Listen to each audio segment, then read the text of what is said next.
India की इसरो ने अपना नेविगेशन सिस्टम बना लिया है, तो इन्होंने भारत में बने हुए जीपीएस नेविगेशन सिस्टम गगन को यूज किया है लैंडिंग करते हुए। एक बहुत बड़ी अचीवमेंट है। हिंदुस्तान के साथ अमेरिका का रिलेशन मिलिट्री, स्ट्रेटेजिक और एवरलास्टिंग रहेगा। तो मैं ये जानना चाहता हूं, अगर ये दो रिलेशनशिप्स आर एवरलास्टिंग और इंटरनल। दुश्मन मुल्क जरूर, लेकिन उसकी तारीफ बनती है कुछ जैसे भी हालात हो, लेकिन वो ना अपना काम कर रहे हैं।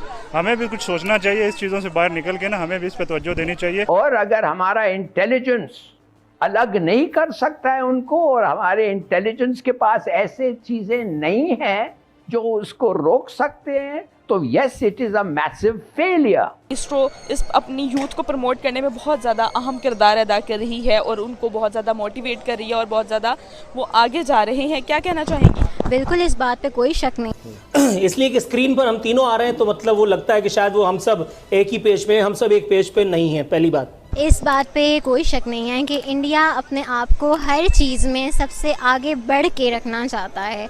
वो हर दफ़ा अपनी कंपटीशन में यूएस को रखता है। नमस्कार दोस्तों, जय हिंद। स्वागत है आप सभी का वन हिंदुस्तान न्यूज में। दोस्तों, भारत ने हाल ही में अपना जीपीएस सिस्टम लॉन्च कर दिया है। जी हाँ दोस्तों, भारत अब तक अमेरिकी जीपीएस सिस्टम पर जो फिलहाल दारोमदार रखे हुए था, अब भारत की इसरो ने अब अपना खुद का जीपीएस सिस्टम भारत को भेंट कर दिया है। अब भारत को दूसरे देशों पर निर्भर नहीं रहना होगा, और ना ही अब आर्मी में जीपीएस यूज होने वाला अब दूसरे देश का कोई भी यूज किया जाएगा। ये सब देखकर पाकिस्तान को बहुत ही जलन हो रही है, क्योंकि पाकिस्तान को इसरो जैसी कोई भी संस्था अभी चालू नहीं है, और वहां पर पाकिस्तान की ऐसी भी कोई ताकत नहीं है कि वो खुद के दम पर एक भी सैटेलाइट लॉन्च कर सके। जबकि भारत ने एक साथ 108 सैटेलाइट लॉन्च करके एक वर्ल्ड रिकॉर्ड भी स्थापित कर दिया हुआ है, और इसी के साथ इसरो और बुलंदियां चूमता जा रहा है। दोस्तों, कृपया हमारे चैनल को सब्सक्राइब और लाइक कर दें। जय हिंद, जय भारत। इंडिया की इसरो ने अपना नेविगेशन सिस्टम बना लिया है, तो इंडिगो एयरलाइन भारत का पहला एयरक्राफ्ट बन गया है जिन्होंने भारत में बने हुए जीपीएस नेविगेशन सिस्टम गगन को यूज किया है लैंडिंग करते हुए। एक बहुत बड़ी अचीवमेंट है। इस बात पे कोई शक नहीं है कि इंडिया अपने आप को हर चीज़ में सबसे आगे बढ़ के रखना चाहता है। वो हर दफ़ा अपनी कंपटीशन में यूएस को रखता है, जो कि अब तक सबसे आगे है। डेवलप्ड अगर कंट्रीज़ में बात की जाए तो यूएस को हम टॉप पे रखते हैं। और पाकिस्तान में अगर मैं अपने मुल्क की बात करूं, तो यहाँ पे जो भी टेक्नोलॉजीज़ यूज़ की जा रही हैं, इवन कि यहाँ पे कोई प्रोडक्ट भी बनाई जाती है तो उसका मटेरियल आता है, रॉ मटेरियल आता है बाहर से। जबकि हमारे पाकिस्तान में बहुत सारे इस काबिल लोग मौजूद हैं जो अपने मुल्क की डेवलपमेंट के लिए काम कर सकें। लेकिन यहाँ पे क्या होता है, अगर कोई पढ़ लिख जाता है, उसकी फ़र्स्ट प्रेफरेंस होती है कि मैं बाहर जा के काम करूँ। उनके लिए वो चीज़ें बनाए जाते हैं, नई नई चीज़ें डेवलप किए जाते हैं, जिसकी वजह से हमारा मुल्क वहीं का वहीं है और हम तरक्की याफ्ता ममालिक किसी और को करार दे देते हैं। यूएस में भी जो लोग काम कर रहे हैं, अगर आप देखें तो वो मेजॉरिटी आपको पता चलता है जी पाकिस्तान से बंदा आया था और ये पाकिस्तानी बंदा है जिसने ये चीज़ बना दी है। अब इंडिया की बात की जाए तो इंडिया इस लिहाज से अपनी जितनी फील्ड्स वहाँ पर हैं उस पर बहुत ज़्यादा ध्यान देता है, क्योंकि वो किसी चीज़ में पीछे रहना नहीं चाहता, अपने आप को डेवलप बनाना चाहता है, जो कि एक अच्छी चीज़ है, हर मुल्क को करना चाहिए और इसमें कोई गलत बात नहीं है। हर मुल्क का हक है कि वो अपनी तरक्की के लिए काम करे। लेकिन अगर मैं पाकिस्तान के साथ बात करूं तो मैं ये नहीं कहूँगी कि हमें उनसे जेलस हो जाना चाहिए कि उन्होंने क्यों किया है, बल्कि हमें उनसे इंस्पायर होना चाहिए। हमें भी यहाँ पे कोई ऐसी फील्ड्स या कोई ऐसे ऑर्गेनाइजेशंस, इंस्टीट्यूशंस बनाने चाहिए कि हमारे लोग भी यहाँ पे आके उस चीज़ की तालीम हासिल करें और उसको अपने मुल्क के लिए ऐसी चीज़ें बनाएँ।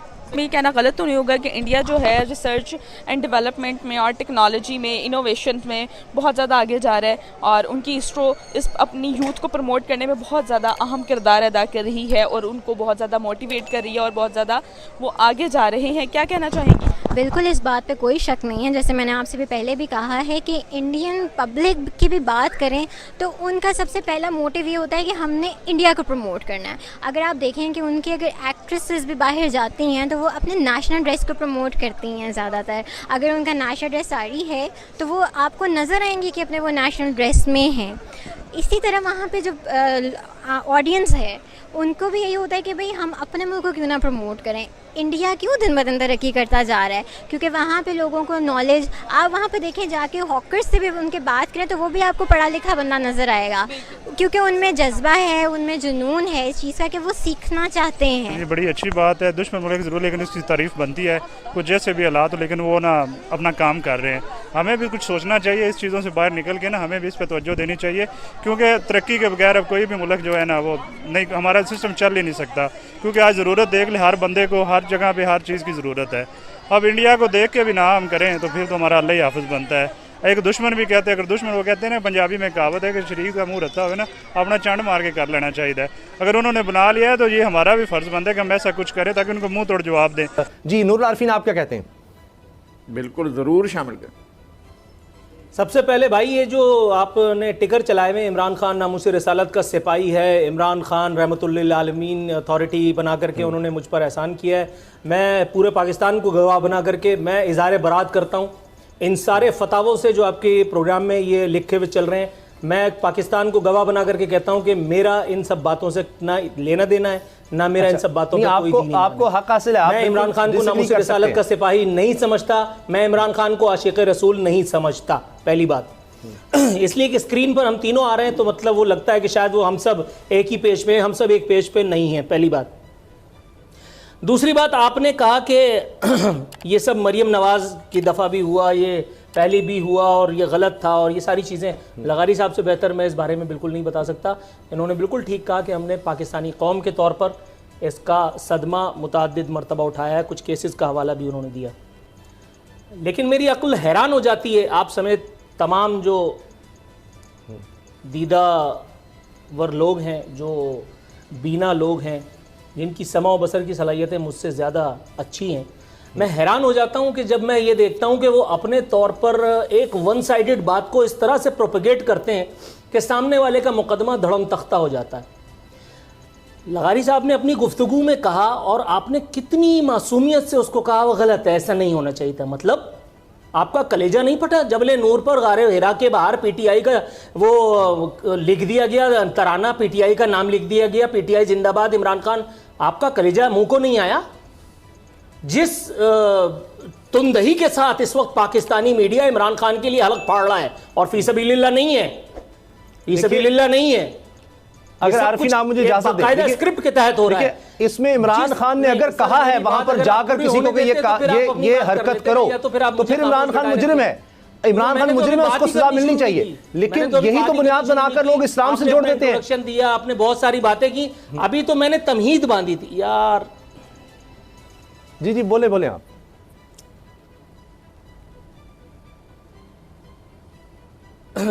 मैं ये कहना चाह रहा था कि जिस तुंदही के साथ ये पाकिस्तानी मीडिया इमरान खान की चमचागिरी में दिन रात जमीन आसमान एक किए हुए